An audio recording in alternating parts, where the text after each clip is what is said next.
Welcome to Reframed, the panel show that analyses all things disability in media.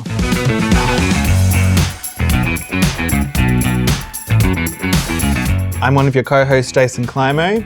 I am a young queer person with disability who has dabbled in modelling, acting, and I'm also a business owner. I'm fiercely passionate about the accurate representation of people with disability on screen. And I'm Stephanie Dawber. I'm an access coordinator, a filmmaker, and I'm a keen traveller. And I'm really excited to talk all things disability on screen today with our amazing panel of guests. So let's see who we've got on the desk with us today. First up, we have Alistair Baldwin. He is an award-winning screenwriter, director, playwright, and comedian based in Naarm, Melbourne. His TV writing credits include the actor-nominated SBS series Erotic Stories, which we'll get a little taste of today, as well as ABC's The Weekly, Hard Quiz, and Get Crackin'. And he made his directorial debut on the SBS digital original series Latecomers, which I'm really excited to hear more about later as well. We're also joined by the wonderful Kaed Dawber. Kaed is a third-year student pursuing a bachelor's degree in global studies with a passion for advocacy and making a positive impact. Kaed has achondroplasia, a form of dwarfism that affects the growth of his limbs and body proportions. With a keen interest in sports, Kaed enjoys spending free time with his nephew and two nieces. Thanks for joining us. We're really excited. Yeah, let's get into it. Okay, now it's time for our first segment, Get Your Head in the Frame. I'm going to be asking the panel 3 multiple choice questions. If you want to answer, just put your hand up and say your name. First one to the post wins, right? And if you get it wrong, you're knocked out. For that. That's all right, yeah, off the desk, yeah. If we get our name literally wrong, knocked If you out. get your name wrong, I'm like Kaed. yeah. Then I go to Kaed. So, you know, giving, you know, All right, great. Well, from his bio, he seems much smarter than me, so I might be deferring to him a lot. I'm also not great at anything to do with trivia, so you're fine. All right, so now we're clear on the rules. We'll ask the first question. All right. Now, which one of these is not one of the most popular pop culture related hashtags used on TikTok in 2024? A, media minion, B, TV show addict, and C, film lover. So like not most What is popular hashtag not on the most TikTok. popular hashtag? Alistair? Yes, Media minion sounds fake. you are correct. Yes. Yes. I feel like you never know on TikTok. Like Well, I know, that's what I mean. I'm like, I It's feel like so there hard. could have been, The yeah. minions hashtag is huge on TikTok. Ah, right. but not, and I but not love the media minions, minion. and I'm here actually to mainly talk about the minions. We should talk about the minions for sure, yes. All right, good job. All right, one for Alistair. Okay, question number 2. How more likely is a non-disabled actor to win an Oscar for playing a disabled character in film in comparison to a disabled actor? A, 50%, B, 89%, or C, 30%? So more likely to win. Yeah, more likely to win an Oscar for playing a disabled character than someone who's actually disabled winning. Jason. Yeah, B, 89%. you are incorrect. Kaed, Kaed? A. Correct. 50%.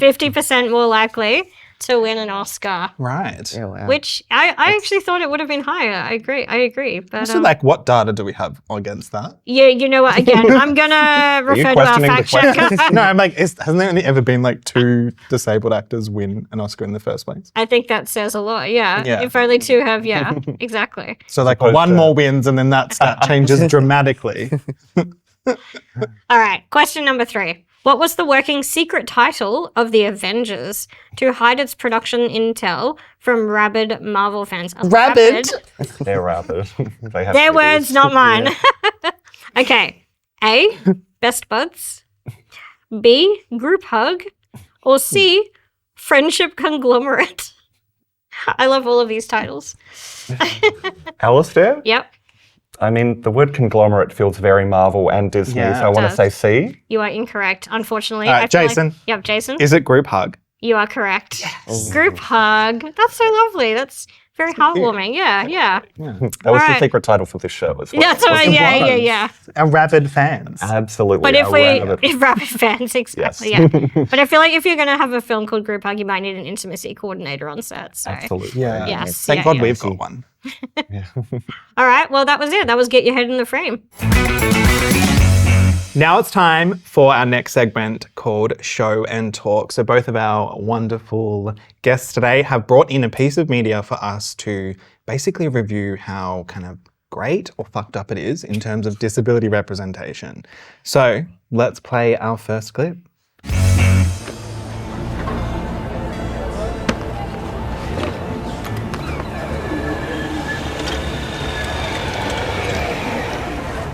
We gotta stop meeting like this. Blue, by the way. CJ. That student doctor put his foot in it with you too? Unfortunately. He asked me how I pissed. Or I think it was like, how do you urinate? Well, at least he knows the medical term. It's whatever. Hospital always makes me feel like I'm just this faulty network of tubes. We'll definitely steer clear of upstairs. What's upstairs? Medical fetishists. So that's why people keep buying me drinks tonight. Did someone lure you up there? Lured. Tricked. I did try to play along for a bit. No, babe. Love yourself. In my defense, the guy was hard. Too hard. Of course, even the disability fetishist ends up rejecting me. Someone else's pleasure isn't worth your pain. Dr. Wilkes recycles her proverbs. I'm pretty sure she just gets them from her astrology app. I think I'll head back in. So these medical fetishes are where? Level 1. Downstairs is safe. At least those freaks have enough shame to keep out of sight. Funny. I've only ever heard that line in reference to... What a novelty. Being on the other side for once.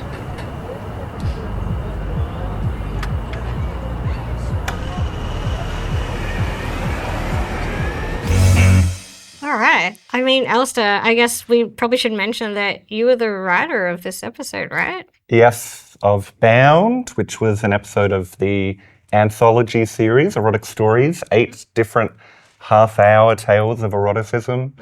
So, you know, if you're not turned on by my episode, there'll be something for you. Something in for the 8. everyone. But yes. Nice. And so I guess, so I watched this episode the other day and I really enjoyed it.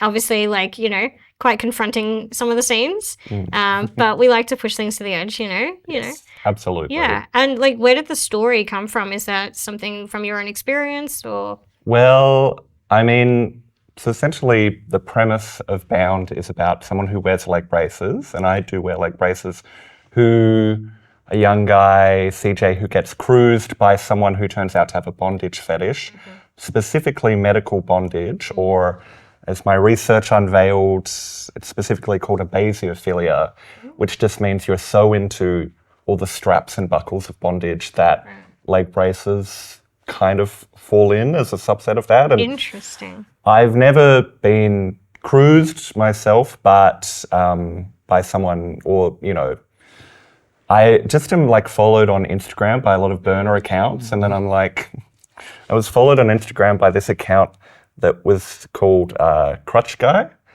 And at first I was like, oh, crotch guy, like a regular pervert. But then I thought it was crutch, not crotch. And then I was like, and then I went to see who else this like blank profile was following. And it was just me and a bunch of like Brazilian Paralympian twinks. Wow. And I was like, what is going on? But yeah, so I think it's like loosely based on, you know, my experiences having leg braces and being gay and being slutty, but there's also some creative license too. So it's not Of a course. one-to-one, but yes. Yeah.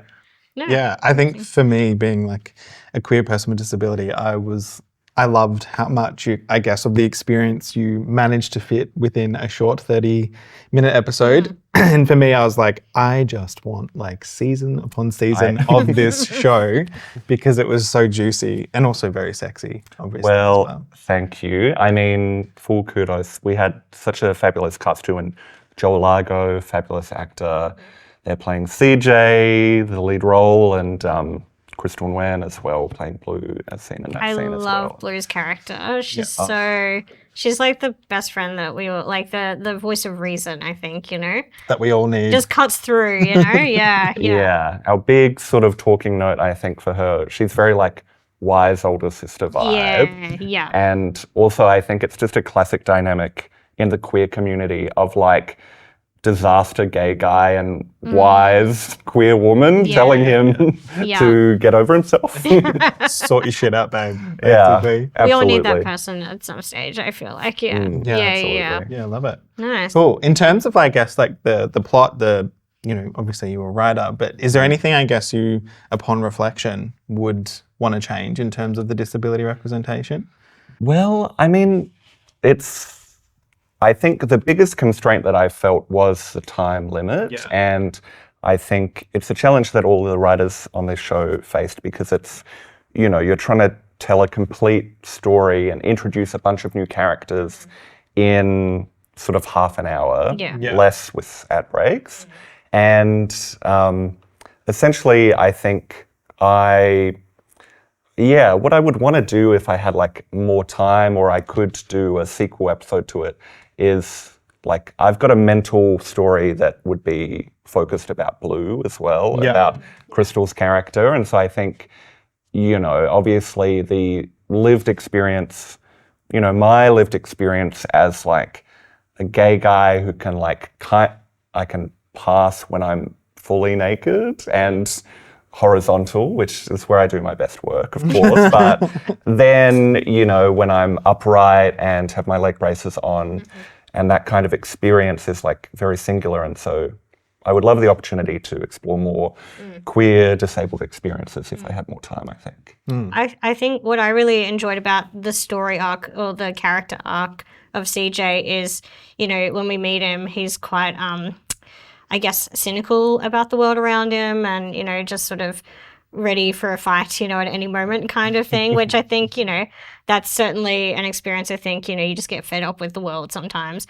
But I really like that through this experience, he kind of checks himself at the end and, understands that, oh, okay, not everyone is going to see me in just one way. And, there are good people in the world, sometimes, but, it delves into a lot of the mindsets that, people experience. And, it was really interesting to see how that was portrayed. You left us with a glimmer of hope. Yeah. Absolutely. Yeah. Well, I think it was an important arc, and I would say the character of CJ is sort of more closely mapped onto me from a few years back before I've, became the wise sage that you see before you on this panel, where I think in an ableist world, you do build up these defenses and these walls, and you can sort of create this like sharp wit to always have, an insult to fling back at ridiculous abled people. But, finding true intimacy at times does mean, letting the walls down a little bit while also not judging someone for developing a defense mechanism because the world is fucked up, Yeah, exactly right. Yeah. Absolutely. Yeah. Yeah. Well, I'm interested to hear your own score on the inclusive disability come to representation scale. Thematically, I might have to give it a 69. But we'll see. love it. We'll see what happens. Yes. But for now, let's move on to the piece of media that Kaed brought in, which is probably even sexier. Oh, yeah. Let's check it out right A bit now. more confronting. I've got about 5 or 6 great starts here. I got one idea that I'm especially psyched out of my mind about. It's one of those ideas where you're just like, yes! Great. Could we hear it? I'll start with the cover. Picture this. You got, Dad! I'm in love, and I don't care who knows it! Buddy, not now. Can you please go back to the pit? I'll come visit you in a little while, okay? I didn't know you had elves working here. Boy, you're hilarious, my friend. He doesn't. Get back to the story, please.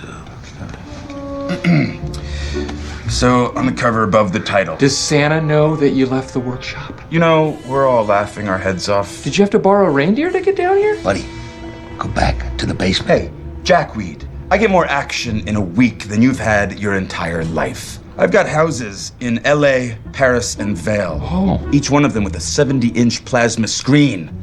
So I suggest you wipe that stupid smile off your face before I come over there and smack it off. You feeling strong, my friend? Call me Elf one more time.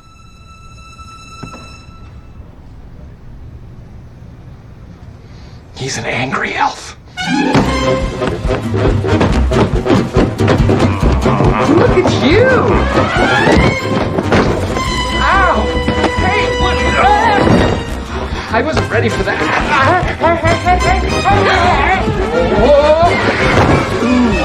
Call me Elf one more time. Call me Elf. You're an elf.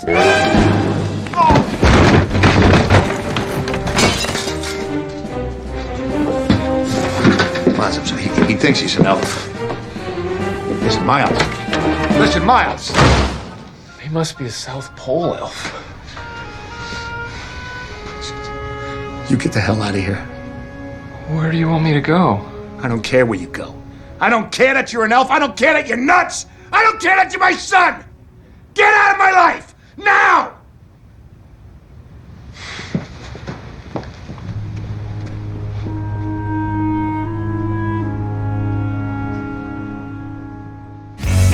Oh, way to end on a dramatic moment. And obviously I was joking because this piece of media is Elf. Good old family Christmas movie. Yeah, exactly. And I love the juxtaposition of our two pieces of media today. Yeah. I mean, Dinklage in that little vest is Well, doing something Very. for me. Well, for sure. you're not Like wrong. it. Sexy Yeah, for sure, that kind of yeah. Wall Street chic is Yeah. a good look on Yeah. him. Exactly. But Kaed, do you want to share why you've brought this to the table today? I think this is an important film to analyse, especially this scene, given the lack of education, I would say, within Buddy or Will Ferrell's character, believing that Finch, also known as Peter Dinklage, is an elf, whereas he's just a person with short stature or dwarfism, and how this feeds into the bullying and the stereotyping within society that we have on almost every disability. Yeah, it's a really fascinating way, I think, to use comedy to kind of bring light to, as you say, like Will Ferrell's character, as much, his upbringing obviously is feeding into where his mindset and how he reacts to Peter Dinklage's character, but that is unfortunately like how people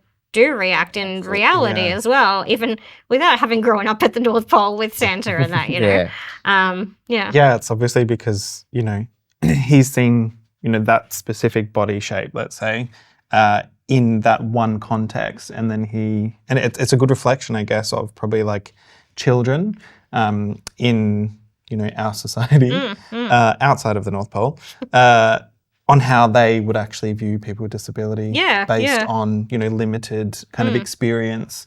Do you think it does enough, like, in that context? Because, like, obviously we're all laughing at it because, it is a very funny scene. But do you think, like, the average person would be able to decipher that they were being kind of ironic with it a little bit, or? I think having a person with a disability and specifically short stature in a position of power demonstrates in a positive light that it is possible. However, there are challenges, as we've seen throughout this scene. But one of the main concerns I would have with this particular scene is the aggressive nature. The media often portrays people with disabilities, particularly for sure. short people, often over-aggressive, willing to fight. We often see the kick to the knee and so forth. It's a bit of that like mini-me from Austin Powers kind of vibe as well, where like his whole character is just like... Yeah, and as we've seen with the recent Snow White drama, there's more to a person, there's more to a person's identity with a disability than their own physical or Yeah. 100%. invisible identity. Yeah. That doesn't define them. Yeah. There's more personalities and so forth. I think we're making progress, but I think It's much more. slow progress. Yeah. Yeah. It's interesting also because Elf was, 20 years ago now? God. Like, I know that's Yeah. depressing to Feeling old. but yeah, no, it's certainly an interesting one, yeah. I think there's a few things in Elf that like might have not been deliberate as well. Like for me, You just kind of locked out with it. well, not like sort of lucked out, but it's just like more like I can interpret that there's some commentary on like disability experiences, but I don't know if it was intentional anyway. But that's it, yeah. like at the beginning when Buddy is actually in the North Pole and because he's tall, Yeah. Actually, he struggles a lot with accessibility, and I find that's really reverse. true. that was really interesting. It was like this kind of like gratifying experience to be like, haha, there's Living a in a- non-disabled person having a really shit time because living their in a world environment that wasn't built for them. exactly. That's really I a good think- point. There's another scene where he's in the North Pole and he's sent to the special section of the workplace. Yeah. And it's just emphasizing that difference within society that that those who segregation. don't meet the standard quota are forced to adapt and live in seclusion. That's a good. I actually forgot about that scene. Yeah, that's a good point. That Yeah. segregation, like just the Yeah. general population, and then you can go over there now. Yeah. That's a good point. Yeah. It'd be so interesting Wow. to know if they Who did would have that on thought Elf purpose. was such a rich topic of It's a sharp satire on the social model of disability Literally. by creating a North Pole utopia where short-statured people are the norm. Yeah, It's beautiful. I love Now it. I want to see what the South Pole looks like. Honestly, they're just all really angry apparently. Apparently. yeah, for whatever reason. Well, they're getting into punch on Swiss penguins, I have to imagine. well, yeah, exactly, and the reindeer. Yeah. And now it's time for Ads Askew, where all of us on the panel are going to see an ad for the first time that represents or portrays disability in some way, and we'll work out if it is askew or if they've done a good job of representing disability. Yeah. Let's take a look. Let's see it. Yeah, cool. Okay. So Gut feelings. What trash. the fuck? right there. For anyone who is unable to see this right now, it is Kylie Jenner posing sitting in a wheelchair. A gold wheelchair. A gold wheelchair. Yeah. That's important. Yeah. For the cover of a magazine, Interview magazine. I've never heard of this magazine. Maybe I know why I've never heard of it now. But I do remember this one coming out okay. because I remember being shocked, and then in classic me style, fucking dug into it because I was like, what the fuck? Yeah. Are they selling the chair? Well, like exactly. Like, why does she look like Jigsaw out of Saw? Yeah. No, and She's wearing like a dominatrix kind of like outfit. yeah, as well, right. Kind of It's thing. it's a yeah. lot. Yeah. Like, there's a lot going on. The posture's very like sexy CPR dummy kind Yeah. of. Yeah. It's like weirdly Absolutely. stilted What are they mannequin called? Annie vibe. dolls or something? You know what? I actually didn't realize it was Kylie Jenner until I saw the name. I was like, oh, Yeah. okay. Yeah, it's an interesting Right. one. The whole like concept was based around this like British Yeah, it was artist. paying or, homage to a controversial, Yeah. self-proclaimed controversial, which I'm sick of people who like use controversy as like an excuse to do terrible things. It's not clout. It's like not. it's not. Doesn't make you no, interesting. No, it just makes you like. It's yeah. The artist's work is known for using women in particular, posing them in submissive positions, as he says, human furniture. Yeah. So we've now taken again a woman in a I don't know if you'd call that a submissive pose, but whatever, sitting in a wheelchair. Human furniture? Is that what they're well, saying? maybe I don't that's even the know. submissive part. Like Is they're that- playing on the fact. I don't that, know. like, Maybe I'm not highbrow enough, but please someone explain how that is common. Like, what is that commenting on? Like, honestly, Well, aside it's, from terrible things. I was just going to take note on the type of wheelchair that they're posed in. Yeah. I think that's pretty non-functional. yeah, I've sat in, used wheelchairs for Yeah. part of my life. I Yeah. think Jason and yourself, you'd be Yeah. more experienced and more knowledgeable about the topic than me. But Yeah, Yeah, the wheelchair's it's- not getting you far. Yeah, no. as I think someone said, yeah, it's a very medicalized wheelchair. Yeah. Like if you were in a hospital, that's what they would put you in. Maybe not the gold. Well, maybe the in a- hospital she goes Maybe to. in a private hospital, Yeah. maybe, The yeah. private. But big yeah, insurance. no, that's not a functional. That's not one that you're going to be going around in day-to-day lives in. So it's not even empowering in any kind of way. Like it's just, again, I don't think that's the point. I guess from my this thing is, artist, I'm but like, yeah. I would say it's askew because I'm like, I don't actually fucking understand how the wheelchair ties into the actual theme anyway. No. But also, also- like, let's just not stick non-disabled people into mobility devices. Well, yeah, exactly right. But did anyone read the article where they kind of defended themselves? Because obviously there was a lot of backlash for this straight away. Yeah. Shocking, I know. But in the article, like they were defending themselves and they're like, oh yeah, we're being accused of ableism. But they put ableism in quotation marks. It's like, no, that's plain ableism. Like there's nothing, Ableism, if that's the thing. if that's what it I is. still get the Fuck red that. squiggly line on Microsoft Word under ableism. It is It's- real. Trust me, it's a Let real me word. add this to dictionary because I use it a lot. Oh my God. Who'd But have to call about Microsoft, that? you might need to fix that, yeah. Yeah. Microsoft, Interview Magazine, and the Kardashian Jenners. They can all Yeah. go together, yes. Yeah, And I yeah. think Into the bin. the main thing for me, I think, is that part of what I think makes this terrible for me is just the broader context of there never being actual wheelchairs being cover models. Yeah. And so I think one it's especially time. glaring Yeah. that it's featured as a prop before being featured as As an an organic actual- part of a cover model that Yes. Interview Magazine would Yeah. ever have That's very as a true. celebrity. Yeah. And probably like the artist that it's paying homage to is that they're just using it to be As controversial, controversy. to Yeah. get eyeballs and probably sell their shitty magazine. So Well, look, they've achieved that. I now know what the heck Interview Magazine. I still don't know what the it's heck worked to some degree, hasn't it? It's kind of Yes, but if they're provocateurs, we are yeah. talking about Will it. I go so- and look at Interview Magazine or ever touch it again? No, definitely not. Yeah. Anyway, Just when we thought we were going to revive print media, we've just torn it apart. Yes. handing it. Anyway, Okay, so I think we're all in agreement that this ad is quite definitely askew. askew. Absolutely.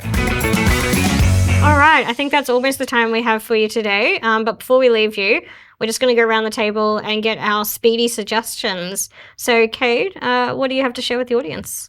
If you have a chance, I'd like to shout out the movie The Station Agent. I think that's with Peter Dinklage also.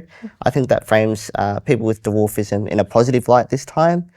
Just the basic everyday experiences of a person with short stature. And yeah, I think it represents the short stature community in a positive light. Another suggestion I'd like to make to broader society is come over, ask respectful questions, converse with me. I'm just a regular person, just a little bit shorter. I'm happy to have a chat with you. If you want to learn more, I'd like to learn more about you, but yeah, feel free to have a chat. I love that because like curiosity is That's so it. fine. Everyone's curious. And to be fair, you know, I get curious about other people as well. And Yeah. like sometimes you do want to like strike up a conversation, but it's just the feeling comfortable to ask respectful questions. Yeah. Yes. And to not be afraid to have those conversations. Yeah. Yeah. So, and I'm also hearing have a Peter Dinklage marathon. Absolutely. That's yeah. the suggestion we're Elf, hearing. Yeah. Station Agent. Yeah, yeah. The new Hunger Games movie. Yeah, it all Oh, fits in really yeah. like perfectly. Yeah. Similar Yeah. themes. Amazing. Absolutely. Alistair, what about you? I'd love to recommend the album Prosthetic Boombox by the musician Cola Boy. Unfortunately, they passed earlier this year, but just a great album by a great disabled musician, and particularly there's a song featuring the Avalanches, which is really great. Don't forget your neighborhood. But yeah, it's just a primo.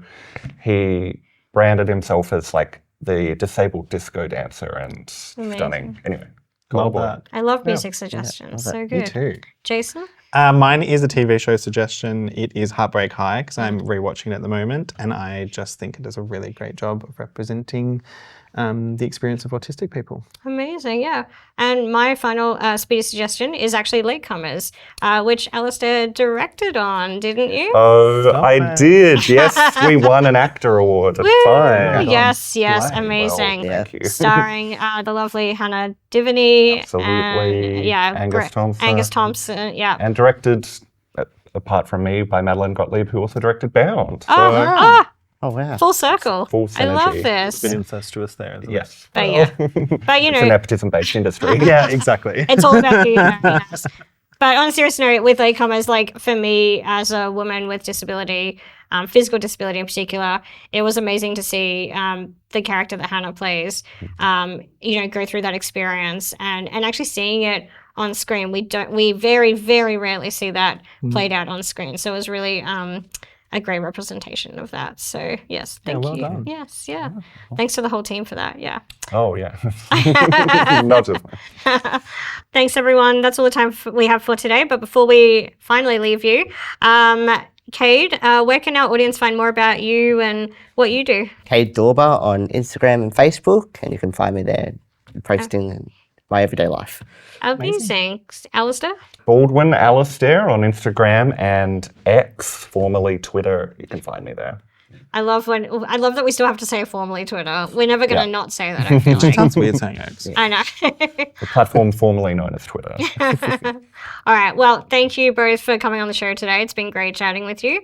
And if you'd like to see more on Reframed and what we've spoken about on today's episode, head to our social media channels and stay tuned for more Reframed coming up soon.